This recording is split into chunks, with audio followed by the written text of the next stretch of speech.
नमस्कार. आज आपण एका खूप खास विषयावर बोलणार आहोत.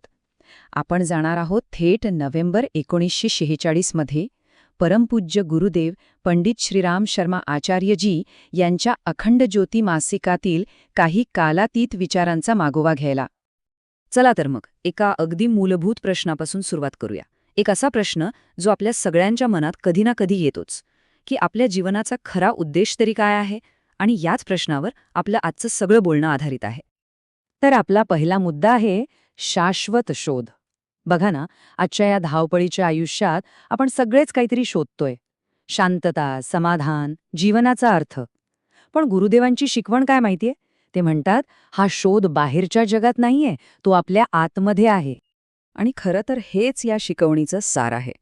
खरा आनंद, खरी शांतता आपल्याला बाहेरील गोष्टींमध्ये, वस्तूंमध्ये किंवा दुसऱ्या लोकांमध्ये सापडणार नाहीये. तो मार्ग आपल्या आतूनच जातो. ही एक आतली यात्रा आहे, बाहेरची शर्यत नाही. बरं, मग या आतल्या प्रवासाची पहिली पायरी कोणती? तर ती आहे मनावर प्रभुत्व.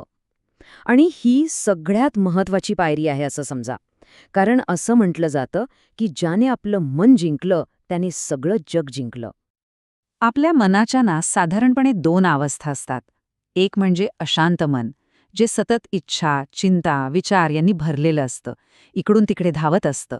आणि दुसरी अवस्था आहे शांत मन, जे स्थिर आहे, एकाग्र आहे आणि ज्याला योग्य काय आहे याचं ज्ञान आहे.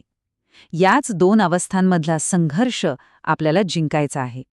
आणि याच संदर्भात एक खूप सुंदर विचार आहे की जो माणूस स्वतःच्या मनावर विजय मिळवतो तो एखादं शहर जिंकणाऱ्या योद्ध्यापेक्षाही मोठा असतो. म्हणजे बघा, खरी लढाई बाहेर नाही तर आपल्या स्वतःच्या मनातच आहे. मग प्रश्न येतो की मनावर हे प्रभुत्व मिळवायचं कसं?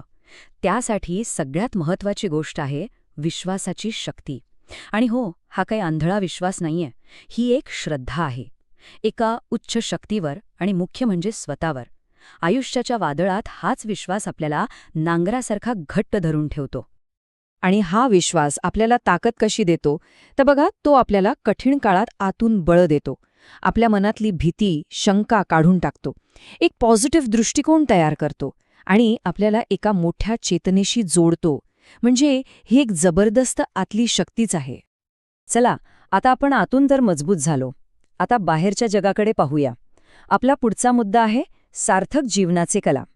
म्हणजे आपले आयुष्य, आपली कामं ही चांगल्या आदर्शांशी कशी जोडायची हे समजून घेऊया. मग हे सार्थक जीवन जगायचं कसं? गुरुदेवांनी त्यासाठी 3 सोपे मार्ग सांगितले आहेत.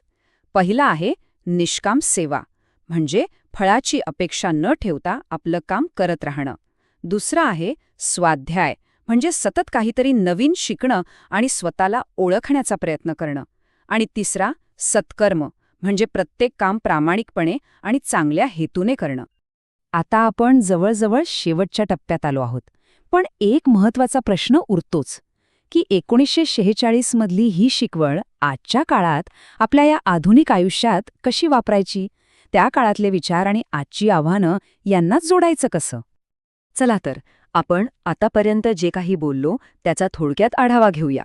सगळ्यात आधी आपल्या आतल्या प्रवासाबद्दल. पहिली गोष्ट म्हणजे खरा आनंद हा आपल्या आतच आहे. दुसरी, आपल्या विचारांवर आणि भावनांवर ताबा मिळवायला हवा. तिसरी, अढळ विश्वास हाच आपला आधारस्तंभ आहे. आणि आपलं अंतिम ध्येय आहे आत्मसाक्षात्कार आणि मनाची शांती. आणि आता बाहेरच्या जगाबद्दल. आपलं जीवन कसं असावं? तर फक्त दिवस ढकलण्यासाठी जगू नका, तर एका उद्देशाने जगा. आपलं प्रत्येक काम एका चांगल्या ध्येयासाठी करा. सतत स्वतःमध्ये सुधारणा करत राहा. नवीन गोष्टी शिका. आणि हो, निस्वार्थ भावनेने समाजाची सेवा करा, कारण खरं समाधान त्यातच मिळतं. आणि शेवटी एक प्रश्न. या सगळ्या विचारांना फक्त ऐकून सोडून न देता आपल्या आयुष्यात आणण्यासाठी आज आपण कोणतं एक छोटंसं पाऊल उचलू शकता? यावर नक्की विचार करा. खूप खूप धन्यवाद.